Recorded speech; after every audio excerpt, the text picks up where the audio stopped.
A very good evening, students.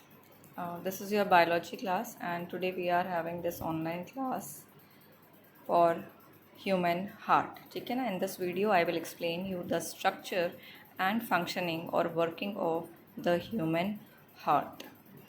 So, beta, human heart is a muscular organ and it is made up of cardiac muscles. हमारे heart के पास बेटा 4 chambers होते हैं. The upper 2 chambers are called atrium और auricles, और जो नीचे वाले 2 चैम्बर्स होते हैं बेटा they are the ventricles. Upper chambers are smaller in size as compare to the lower chambers. That means ventricles आपके बड़े साइज़ के होते हैं, जैसे ये पिक्चर डिपिक्ट भी कर रही है, और जो आपके एट्रियम या ऑरिकल्स होते हैं बेटा उनका साइज़ थोड़ा सा स्मॉल होता है. तो सबसे पहले बेटा आप देख रहे हैं यहाँ पर जो हार्ट है ये 2 पार्ट में एक्चुअल में डिवाइडेड है. एक पार्ट में आप ब्लू कलर देख रहे हैं और दूसरे पार्ट में आप रेड कलर देख रहे हैं. ब्लू पार्ट जो है that is the right side of the blood, and red part जो है that is the left side of the heart.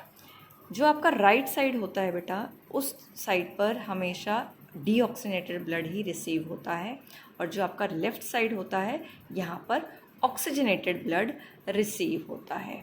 Heart के जो चैम्बर्स हैं बेटा उनके बीच में सेप्टम प्रेजेंट होता है. अगर आप देख रहे हैं this partition, this is known as septum.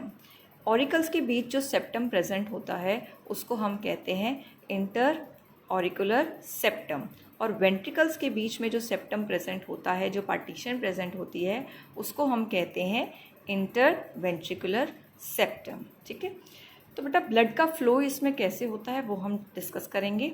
First of all सबसे पहले बेटा हमारा जो राइट एट्रियम है वो रिसीव करता है deoxygenated blood from the body. Deoxygenated blood जिसमें ऑक्सीजन की मात्रा बहुत ज़्यादा कम होती है. तो ये ब्लड रिसीव कैसे होगा? ये ब्लड रिसीव होता है through the vena cava which is the largest when of the body. हमारे जो हार्ट से अपर बॉडी पार्ट है बेटा वहाँ से जो डीऑक्सीनेटेड ब्लड है that is received by the superior vena cava, और lower part of the body है उधर से जो ब्लड रिसीव होगा deoxygenated that is through inferior vena cava. ये बेटा ब्लड जो है डीऑक्सीनेटेड है वो कलेक्टिवली रिसीव होता है इन द राइट एट्रियम. अब राइट एट्रियम और राइट वेंट्रिकल के बीच में आप देखेंगे यहाँ पर ये वॉल्स प्रेजेंट होती है. वॉल उसी तरीके से होती है जैसे जब हमारे घरों में टैप प्रेजेंट है, हम जब उस टैप को ओपन करते हैं तो उसके अंदर प्रेजेंट एक वॉल जो है वो ओपन हो जाती है और पानी का फ्लो स्टार्ट हो जाता है. वैसे ही बेटा हार्ट में जो ब्लड का फ्लो होता है उसके लिए डिफरेंट वॉल्स प्रेजेंट होती है जो ब्लड के फ्लो को स्टॉप करती है या उसको कंटिन्यू करती है. तो ऐसे ही एट्रियम और वेंट्रिकल के बीच में, राइट एट्रियम और राइट वेंट्रिकल के बीच में बेटा ये वॉल प्रेजेंट है. This wall is known as tricuspid wall. ये क्या कहलाती है? Tricuspid wall. तो जब ये वॉल ओपन होती है बेटा तो राइट एट्रियम से जो ब्लड है वो एंटर करता है आपका राइट वेंट्रिकल में. 70% जो ब्लड है बेटा वो आपका ग्रेविटी से ही नीचे की तरफ आता है into the right ventricle. Rest of the 30% आपका राइट एट्रियम कंप्लीट कॉन्ट्रैक्ट करता है और ब्लड का फ्लो आपका आ जाता है वेंट्रिकल के अंदर. ठीक है ना, विद द फोर्स. अब आपका जो राइट वेंट्रिकल है वो सिस्टोल कंडीशन में है, और जो राइट वेंट्रिकल है that is in diastole condition, क्योंकि ये एक्सपैंड कर चुका है. That means constriction of the heart chamber is known as systole condition, and expansion of the heart condition is known as diastole condition. Once the deoxygenated blood received in the right ventricle, अब ये blood बेटा पहुंचाया जाएगा lungs के पास. ठीक है, lungs के पास ये कुछ ट्यूब्स के द्वारा पहुंचाया जाता है जिनको हम कहते हैं पल्मोनरी आर्टरी. ठीक है, याद रखेंगे पल्मोनरी जो वर्ड है वो आपके लंग्स से रिलेटेड होता है. तो हार्ट से जब ब्लड लंग्स की तरफ जाता है वो ब्लड डीऑक्सीजनेटेड होता है और पल्मोनरी आर्टरी द्वारा ही आपके ब्लड आपके लंग्स तक पहुंचाया जाता है. लंग्स में पहुंचने के बाद ये ब्लड डीऑक्सीनेटेड जो होता है ये ऑक्सीजनेट होगा बेटा, और ऑक्सीजनेट होने के बाद आपके लंग्स से पल्मोनरी वेन्स के थ्रू एंटर करेगा आपके लेफ्ट एट्रियम के अंदर. ठीक है ना. Now the blood is oxygenated.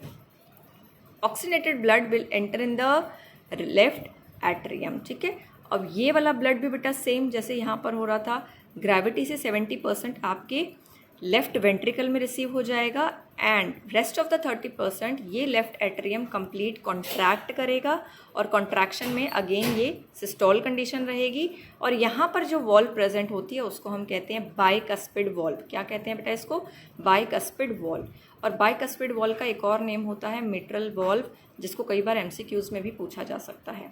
तो अब यहाँ पर बेटा लेफ्ट एट्रियम में जब ऑक्सीजनेटेड ब्लड रिसीव हुआ, लेफ्ट एट्रियम कॉन्ट्रैक्ट करता है, सिस्टोल कंडीशन में आता है, बाइकस्पिड वॉल्व्स ओपन होती है और आपका जो ऑक्सीजनेटेड ब्लड है वो लेफ्ट वेंट्रिकल में रिसीव हो जाता है। Now the blood is ready to go into the whole body. Now the left ventricle will contract forcefully and आपका जो यहाँ पर वॉल्स प्रेजेंट है ये ओपन हो जाएगी। ये aortic semi lunar aortic walls होती हैं। इनके ओपन होने की वजह से बेटा आपका जो ऑक्सीजनेटेड ब्लड है वो ऑर्टा के through carries oxygenated blood to the body. Aorta is the largest artery of the body और ये हार्ट से बेटा ऑक्सीजनेटेड ब्लड को पूरी बॉडी में लेके जाती है। ठीक है, तो ये बेटा आपका ब्लड फ्लो है जो आपके हार्ट में first deoxygenated and then oxygenated flow करता है। ठीक है ना, ट्वाइस फ्लो करता है, इसलिए इसको हम डबल सर्कुलेशन कहते हैं। And double circulation I will explain in the next class. इस कंप्लीट पिक्चर को मैं वीडियो के एंड में भी अटैच कर दूंगी, आप इसका स्क्रीनशॉट ले सकते हैं और इसको दोबारा से गो थ्रू हो सकते हैं। ठीक है ना, थैंक यू सो मच।